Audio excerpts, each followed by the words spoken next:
Hi ಗೆಳೆಯರೆ, Ananthu BK education YouTube ಚಾನಲ್ಗೆ ತಮಗೆಲ್ಲರಿಗೂ ಸ್ವಾಗತ. ಈ ಒಂದು ಕ್ಲಾಸಲ್ಲಿ ಜನವರಿ 12 ಮತ್ತು 13ರ GK today current affairs MCQ ಪ್ರಶ್ನೆಗಳನ್ನು ಕನ್ನಡದಲ್ಲಿ ನಾವು ನೋಡಲಿದ್ದೇವೆ. ಈ ಒಂದು ಕ್ಲಾಸಿನ PDF ಯಾರಿಗಾದರೂ ಬೇಕೆಂದ್ರೆ ಅನಂತು ಬಿಕೆ ಎಜುಕೇಶನ್ ಅಂತ ಟೆಲಿಗ್ರಾಮ್ ಚಾನಲ್ ಇದೆ, ಅಲ್ಲಿ ಹೋಗಿ ನೀವು ಈ ಕ್ಲಾಸ್ನ PDF ಅನ್ನು ಡೌನ್ಲೋಡ್ ಮಾಡಿಕೊಳ್ಳಬಹುದು. ಈ ಒಂದು ಟೆಲಿಗ್ರಾಮ್ ಚಾನಲ್ನ ಲಿಂಕ್ ಅನ್ನು ಕೆಳಗಡೆ ಡಿಸ್ಕ್ರಿಪ್ಷನ್ ಬಾಕ್ಸ್ ನಲ್ಲಿ ಕೊಡಲಾಗುತ್ತದೆ, ಅಲ್ಲಿ ಹೋಗಿ ನೀವು PDF ಅನ್ನು ಡೌನ್ ಮಾಡಿಕೊಳ್ಳಬಹುದು. ಬನ್ನಿ ಗೆಳೆಯರೆ, ಮೊದಲನೇ ಪ್ರಶ್ನೆ ನೋಡೋಣ. ಪ್ರಶ್ನೆ: which technique is used in Prayagraj to create dense forest for Mahakumbh 2025? 2025ರ ಮಹಾಕುಂಭಕ್ಕೆ ದಟ್ಟವಾದ ಕಾಡುಗಳನ್ನು ರಚಿಸಲು ಪ್ರಯಾಗ್ರಾಜ್ನಲ್ಲಿ ಯಾವ ತಂತ್ರಜ್ಞಾನವನ್ನು ಬಳಸಲಾಗಿದೆ ಅಂತ ಕೇಳಿದಾರೆ.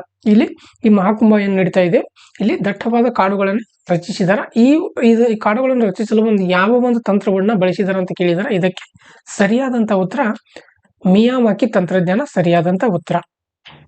ಅಕಿರಾ ಮಿಯಾವಾಕಿ ರಚಿಸಿದಂತ ಈ ತಂತ್ರಜ್ಞಾನವನ್ನು ಬಳಸಿಕೊಂಡು ಇದು ಏನಂದ್ರೆ, ಮಿಯಾವಾಕಿ ತಂತ್ರಜ್ಞಾನ ಏನಂದ್ರೆ ಅರಣ್ಯ ಬೆಳವಣಿಗೆಯನ್ನು ವೇಗಗೊಳಿಸಲು ಸ್ಥಳೀಯ ಜಾತಿಗಳನ್ನು ಹತ್ತಿರದಿಂದ ಇದು ನೀಡುತ್ತದೆ.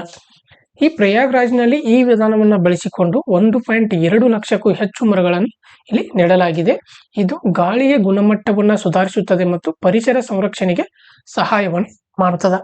ಈ ದಟ್ಟವಾದ ನೆಡುವಿಕೆಯು ಇಂಗಾಲವನ್ನು ಹೀರಿಕೊಳ್ಳುತ್ತದೆ, ಮಾಲಿನ್ಯವನ್ನು ಕಡಿಮೆ ಮಾಡುತ್ತದೆ ಮತ್ತು ಪರಿಸರ ಸಮತೋಲನವನ್ನು ಪುನಃಸ್ಥಾಪಿಸುತ್ತದೆ. ನಗರ ಹಸಿರೀಕರಣ ಮತ್ತು ಸುಸ್ಥಿರತೆಯನ್ನು ಇದು ಉತ್ತೇಜಿಸುವಂತದ್ದಾಗಿದೆ. ಇನ್ನು ಈ ಮಹಾ ಕುಂಭಮೇಳದ ಬಗ್ಗೆ ನೋಡೋದಾದ್ರೆ, ಮಹಾ ಕುಂಭಮೇಳವನ್ನ ಮೊದಲ ಬಾರಿಗೆ ವರ್ಧನ ಸಾಮ್ರಾಜ್ಯದ ಅರಸ ಹರ್ಷವರ್ಧನನು ಕ್ರಿಸ್ತಪೂರ್ವ 644ರಲ್ಲಿ ಅಲಹಾಬಾದ್ ಅಂದರೆ ಇಂದಿನ ಪ್ರಯಾಗ್ರಾಜ್ನಲ್ಲಿ ಆಯೋಜಿಸಿದ್ದ ಎಂದು ಇತಿಹಾಸದಲ್ಲಿ ಉಲ್ಲೇಖವಿದೆ. ಈ ಸ್ವತಂತ್ರ ಭಾರತದಲ್ಲಿ ಮೊದಲ ಬಾರಿಗೆ 1954ರ ಜನವರಿ 14ರಿಂದ ಮಾರ್ಚ್ 3ರವರೆಗೆ ಕುಂಭಮೇಳವನ್ನು ನಡೆಸಲಾಗಿತ್ತು. ಹಾಗೆ ಈ ಮಹಾಕುಂಭ ಮೇಳಗಳಲ್ಲಿ ಎಷ್ಟು ವಿಧವಂದ್ರೆ, ಕುಂಭಮೇಳಗಳಲ್ಲಿ 4 ವಿಧಗಳನ್ನ ಇವೆ. ಅದರಲ್ಲಿ ಕುಂಭಮೇಳ 4 ವರ್ಷಕ್ಕೊಮ್ಮೆ ನಡೀತದ, ಅರ್ಧ ಕುಂಭಮೇಳ 6 ವರ್ಷಕ್ಕೊಮ್ಮೆ, ಪೂರ್ಣ ಕುಂಭಮೇಳ 12 ವರ್ಷಕ್ಕೊಮ್ಮೆ, ಮಹಾಕುಂಭಮೇಳ 144 ವರ್ಷಕ್ಕೊಮ್ಮೆ ನಡೀತದ. ಇನ್ನು ಈ ಕುಂಭಮೇಳಕ್ಕೆ ಯುನೆಸ್ಕೋ ಮಾನ್ಯತೆ ದೊರೆತಿದೆ. ವಿಶ್ವಸಂಸ್ಥೆಯ ಶೈಕ್ಷಣಿಕ, ವೈಜ್ಞಾನಿಕ ಮತ್ತು ಸಾಂಸ್ಕೃತಿಕ ಸಂಸ್ಥೆಯಾದಂತಹ ಯುನೆಸ್ಕೋ 2017ರಲ್ಲಿ ಕುಂಭಮೇಳದ ಸಾಂಸ್ಕೃತಿಕ ಮತ್ತು ಆಧ್ಯಾತ್ಮಿಕ ಮಹತ್ವವನ್ನು ಗುರುತಿಸಿ ಇದಕ್ಕೆ ಮಾನ್ಯತೆಯನ್ನ ನೀಡಿದೆ. ಇದರ ಜೊತೆಗೆ ಅದನ್ನ ಅಮೂರ್ತ ಸಾಂಸ್ಕೃತಿಕ ಪರಂಪರೆ ಎಂದು ಕರೆದಿದೆ. ಹೌದಾ? ಇನ್ನು ಮುಂದಿನ ಪ್ರಶ್ನೆ: Kalpeni Island, which was seen in news, is located in which state or UT? ಸುದ್ದಿಯಲ್ಲಿ ಕಾಣಿಸಿಕೊಂಡಂತಹ Kalpeni ದ್ವೀಪವು ಯಾವ ರಾಜ್ಯ ಅಥವಾ ಕೇಂದ್ರಾಡಳಿತ ಪ್ರದೇಶದಲ್ಲಿ ಇದೆ? ಇದಕ್ಕೆ ಸರಿಯಾದಂತ ಉತ್ತರ ಆಪ್ಷನ್ ಎ, ಲಕ್ಷದ್ವೀಪ ಸರಿಯಾದಂತ ಉತ್ತರ. ಲಕ್ಷದ್ವೀಪದ ಕಲ್ಪೆನಿ ದ್ವೀಪದ ಬಳಿ 17ನೇ ಅಥವಾ 18ನೇ ಶತಮಾನದ ಯುರೋಪಿಯನ್ ಯುದ್ಧ ನೌಕೆಯ ಸಂಭಾವ್ಯ ಅವಶೇಷಗಳನ್ನು ಇಲ್ಲಿ ಡ್ರೈವರ್ಗಳು ಕಂಡುಕೊಂಡರು. ಈ ಕಲ್ಪೆನಿ ದ್ವೀಪವು 2.79 ಚದುರ ಕಿಲೋಮೀಟರ್ಗಳನ್ನು ಒಳಗೊಂಡಿದ್ದು ಕರವಟ್ಟಿ ದ್ವೀಪದ ಆಗ್ನೇಯದಲ್ಲಿದೆ ಮತ್ತು ಕೇರಳದ ಕೊಚ್ಚಿಯಿಂದ 287 ಕಿಲೋಮೀಟರ್ ದೂರದಲ್ಲಿದೆ. ಹವಳದ ಬಂಡೆಗಳು ಮತ್ತು ಸ್ಪಷ್ಟ ನೀರಿಗೆ ಹೆಸರುವಾಸಿಯಾದಂತಹ ಕಲ್ಪೆನಿ ಸ್ನಾರ್ಕಿಂಗ್ ಮತ್ತು ಸ್ಕೂಬಾ ಡೈವಿಂಗ್ ಸೂಕ್ತವಾಗಿದೆ. ಇದು ಮಾಲಿಕು ಸಮುದಾಯದ ಸಂಸ್ಕೃತಿಯನ್ನು ಪ್ರತಿಬಿಂಬಿಸುತ್ತದೆ. ಹೌದಾ? ಇನ್ನು ಮುಂದಿನ ಪ್ರಶ್ನೆ: Who has been appointed as the new space secretary and chairman of the Indian Space Research Organization? ಭಾರತೀಯ ಬಾಹ್ಯಾಕಾಶ ಸಂಶೋಧನಾ ಸಂಸ್ಥೆಯ ಹೊಸ ಬಾಹ್ಯಾಕಾಶ ಕಾರ್ಯದರ್ಶಿ ಮತ್ತು ಅಧ್ಯಕ್ಷರಾಗಿ ಯಾರನ್ನು ನೇಮಿಸಲಾಗಿದೆ? ಇದಕ್ಕೆ ಸರಿಯಾದಂತ ಉತ್ತರ ಆಪ್ಷನ್ ಸಿ, ವಿ ನಾರಾಯಣ್ ಸರಿಯಾದಂತ ಉತ್ತರ. ಜನವರಿ 14, 2025ರಿಂದ ಡಾಕ್ಟರ್ ವಿ ನಾರಾಯಣ್ ರವರನ್ನು ಹೊಸ ಇಸ್ರೋ ಅಧ್ಯಕ್ಷ ಮತ್ತು ಬಾಹ್ಯಾಕಾಶ ಕಾರ್ಯದರ್ಶಿಯಾಗಿ ನೇಮಿಸಲಾಗಿದೆ. ಅವರು ಇಸ್ರೋದಲ್ಲಿ ದೀರ್ಘ ಇತಿಹಾಸ ಹೊಂದಿರುವಂತಹ propulsion ತಜ್ಞರಾಗಿದ್ದು SALV, PSLV, GSLV, MK2 ಮತ್ತು GSLV, MK3 ನಂತಹ ಪ್ರಮುಖ ಯೋಜನೆಗಳಲ್ಲಿ ಕೆಲಸವನ್ನು ನಿರ್ವಹಿಸಿದ್ದಾರೆ. ಅವರ ಪೂರ್ವವರ್ತಿ ಸೋಮನಾಥನ್ ಚಂದ್ರಯಾನ 3, ಆದಿತ್ಯ L1 ಮತ್ತು ಗಗನ್ಯಾನ್ ಮೊದಲ ಹಾರಾಟದಂತಹ ಪ್ರಮುಖ ಕಾರ್ಯಾಚರಣೆಗಳನ್ನು ಮೇಲ್ವಿಚಾರಣೆ ಮಾಡಿದರು. ಇನ್ನು ಮುಂದಿನ ಪ್ರಶ್ನೆ,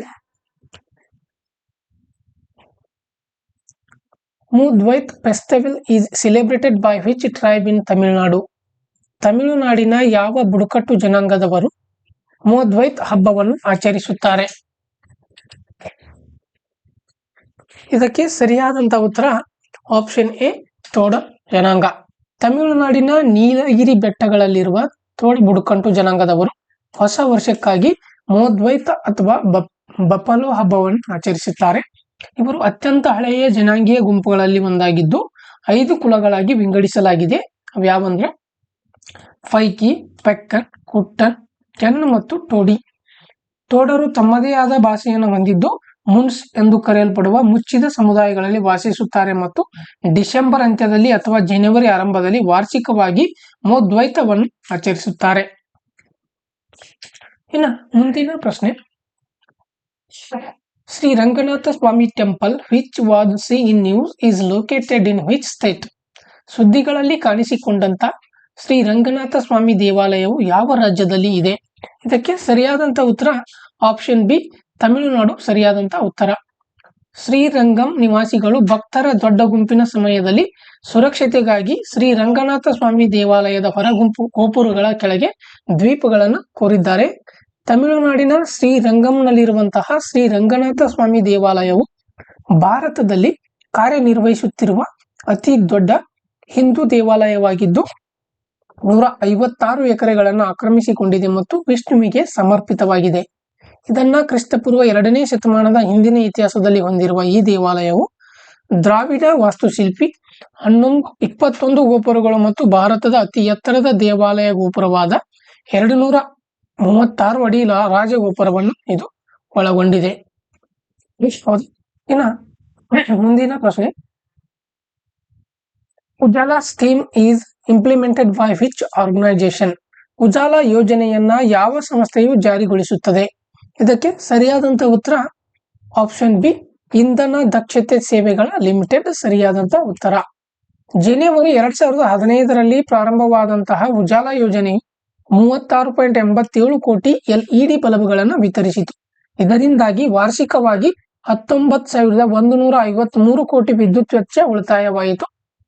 ಇದು ವಿಶ್ವದ ಅತಿ ದೊಡ್ಡ ಶೂನ್ಯ ಸಬ್ಸಿಡಿ LED ದೀಪ ಉಪಕ್ರಮವಾಗಿದ್ದು 77 ಕೋಟಿ ಸಾಂಪ್ರದಾಯಿಕ ಬಲ್ಬ್ಗಳು ಮತ್ತು 3.5 ಕೋಟಿ ಬೀದಿ ದೀಪಗಳನ್ನು ಬದಲಾಯಿಸುತ್ತದೆ. ವಿದ್ಯುತ್ ಸಚಿವಾಲಯದ ಅಡಿಯಲ್ಲಿ EESL ಜಾರಿಗೊಳಿಸಿದ ಇದು ಇಂಧನ ದಕ್ಷತೆ 85 ಲಕ್ಷ ಕಿಲೋವ್ಯಾಟ್ ಗಂಟೆ ಉಳಿತಾಯ ಮತ್ತು CO2 ಅನ್ನ 15,000 ಟನ್ಗಳಷ್ಟು ಕಡಿಮೆ ಮಾಡುವ ಗುರಿಯನ್ನು ಇದು ಹೊಂದಿರುವಂತದ್ದು. ಹೌದಾ? ಇನ್ನು ಮುಂದಿನ ಪ್ರಶ್ನೆ, which Indian player won the ಅಂಡರ್-17 title at the British junior squash open 2025 in Birmingham? ಬರ್ಮಿಂಗ್ಹ್ಯಾಮ್ನಲ್ಲಿ ನಡೆದ 2025ರ ಬ್ರಿಟಿಷ್ ಜೂನಿಯರ್ ಸ್ಕ್ವಾಶ್ ಓಪನ್ ನಲ್ಲಿ ಅಂಡರ್-17 ಪ್ರಶಸ್ತಿಯನ್ನ ಗೆದ್ದ ಭಾರತೀಯ ಆಟಗಾರ್ತಿ ಯಾರು ಅಂತ ಕೇಳಿದ್ದಾರೆ. ಇದಕ್ಕೆ ಸರಿಯಾದಂತ ಉತ್ತರ ಅನಾಹತ್ ಸಿಂಗ್ ಸರಿಯಾದಂತ ಉತ್ತರ. ಜನವರಿ 6, 2025ರಂದು ನಡೆದ ಬ್ರಿಟಿಷ್ ಜೂನಿಯರ್ ಸ್ಕ್ವಾಶ್ ಓಪನ್ ನಲ್ಲಿ ಅನಾಹತ್ ಸಿಂಗ್ ರವರು ಅಂಡರ್-17 ಪ್ರಶಸ್ತಿಯನ್ನು ಗೆದ್ದರು. ಇವರು ಫೈನಲ್ ನಲ್ಲಿ ಈಜಿಪ್ಟ್ನ ಮಲಿಕಾ ಎಲ್ ಕ್ಯಾರಾಕ್ಸಿ ಅವರನ್ನು ಸೋಲಿಸುವುದರೊಂದಿಗೆ ಈ ಪ್ರಶಸ್ತಿಯನ್ನು ಗೆದ್ದುಕೊಂಡರು. ಅನಾಹತ್ ಸಿಂಗ್ ರವರು ಭಾರತದ ಅತ್ಯಂತ ಕಿರಿಯ ಕಾಮನ್ವೆಲ್ತ್ ಕ್ರೀಡಾಕೂಟದ ಆಟಗಾರ್ತಿಯಾಗಿದ್ದು ಏಷ್ಯನ್ ಕ್ರೀಡಾಕೂಟ ಮತ್ತು ಚಾಂಪಿಯನ್ಶಿಪ್ಗಳಲ್ಲಿ ಕಂಚಿನ ಪದಕಗಳೊಂದಿಗೆ ಅಂಡರ್-11 ಮತ್ತು ಅಂಡರ್-15 ವಿಭಾಗಗಳಲ್ಲಿ ಪ್ರಶಸ್ತಿಯನ್ನು ಗೆದ್ದಿದ್ದಾರೆ.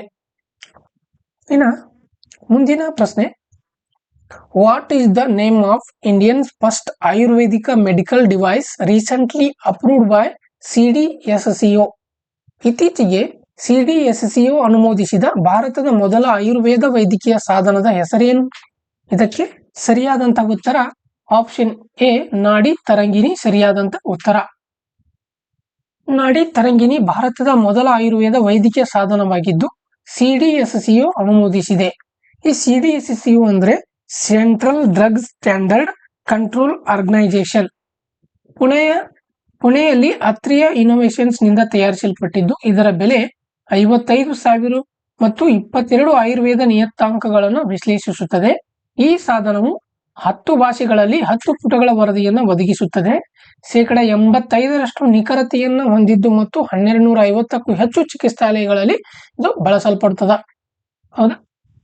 ಇನ್ನು ಮುಂದಿನ ಪ್ರಶ್ನೆ, which state has announced $1 million prize for deciphering the Indus valley script? ಸಿಂಧೂ ಕಣಿವೆ ಲಿಪಿಯನ್ನ ಅರ್ಥೈಸಿಕೊಂಡವರಿಗೆ ಯಾವ ರಾಜ್ಯವು $1 million ಬಹುಮಾನವನ್ನು ಘೋಷಿಸಿದೆ? ಇದಕ್ಕೆ ಸರಿಯಾದಂತ ಉತ್ತರ ಆಪ್ಷನ್ ಸಿ, ತಮಿಳುನಾಡು ಸರಿಯಾದಂತ ಉತ್ತರ. ಪ್ರಾಚೀನ ಹಿಂದೂ ಕಣಿವೆ ಲಿಪಿಯನ್ನ ಅರ್ಥೈಸಿಕೊಂಡಿದ್ದಕ್ಕಾಗಿ ತಮಿಳುನಾಡು ಮುಖ್ಯಮಂತ್ರಿ ಎಂ.ಕೆ. ಸ್ಟಾಲಿನ್ ರವರು $1 million ಬಹುಮಾನವನ್ನು ಘೋಷಿಸಿದರು. ಸಿಂಧೂ ಕಣಿವೆ ನಾಗರಿಕತೆಯು 100 ವರ್ಷಗಳನ್ನು ಆಚರಿಸುವ ಚೆನ್ನೈನಲ್ಲಿ ನಡೆದ ಅಂತಾರಾಷ್ಟ್ರೀಯ ಸಮ್ಮೇಳನದಲ್ಲಿ ಈ ಘೋಷಣೆಯನ್ನು ಮಾಡಲಾಯಿತು. ತಮಿಳುನಾಡು ಪುರಾತತ್ವ ಶಾಸ್ತ್ರಕ್ಕೆ ಬದ್ಧವಾಗಿದೆ. ಐರಾವತಂ ಮಹಾದೇವನ್ ಅವರ ಹೆಸರಿನ ಕುರ್ಚಿಯಂತ ಉಪಕ್ರಮಗಳೊಂದಿಗೆ ಸಂಶೋಧನೆಯನ್ನ ಇದು ಬೆಂಬಲಿಸುತ್ತದೆ.